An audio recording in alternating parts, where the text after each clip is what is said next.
Le support que nous allons utiliser pour utiliser cet algorithme, ce sont des iris. Donc on va utiliser une base de données qui contient des centaines de caractéristiques de différents types d'iris, 3 types d'iris, et on va essayer de classifier chaque type d'iris en fonction des caractéristiques qu'on va obtenir dans la base de données. L'objectif, ça va être de pouvoir identifier 3 espèces d'iris à partir de différentes caractéristiques telles que les longueurs des sépales, les largeurs des sépales, etc.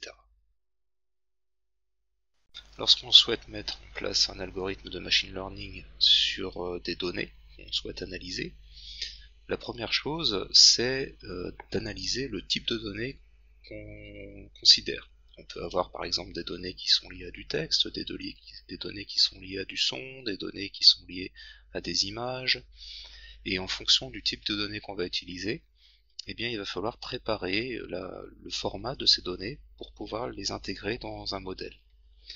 Ensuite, en fonction de ce qu'on souhaite faire de ces données, on va définir un modèle. Différents types de modèles existent en fonction du but qu'on souhaite obtenir de notre apprentissage. Si par exemple on veut faire de la détection d'images, on va utiliser des modèles de convolution à 2 dimensions. Si on veut faire de la classification, on va utiliser des réseaux de neurones complètement intégrés. Si on souhaite faire de l'analyse lexicale de texte, on va utiliser des réseaux de convolution à 1 dimension. Et donc la connaissance des données va nous permettre d'avoir une idée du modèle qu'on va utiliser. Ensuite, une fois qu'on a choisi notre modèle, il va falloir entraîner le modèle.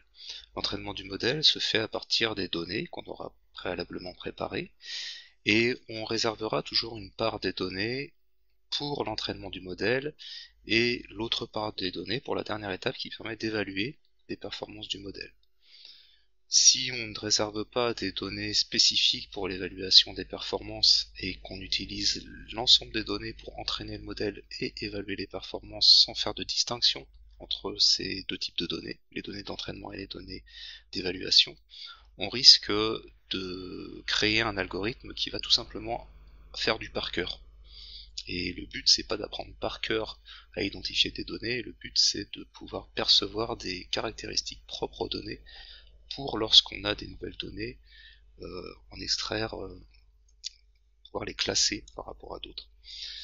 Donc on en reparlera, mais ça c'est un trait assez important, c'est que de toujours avoir à l'esprit que les données qu'on va analyser doivent être en partie dédiées à l'entraînement et en partie dédiées à l'évaluation.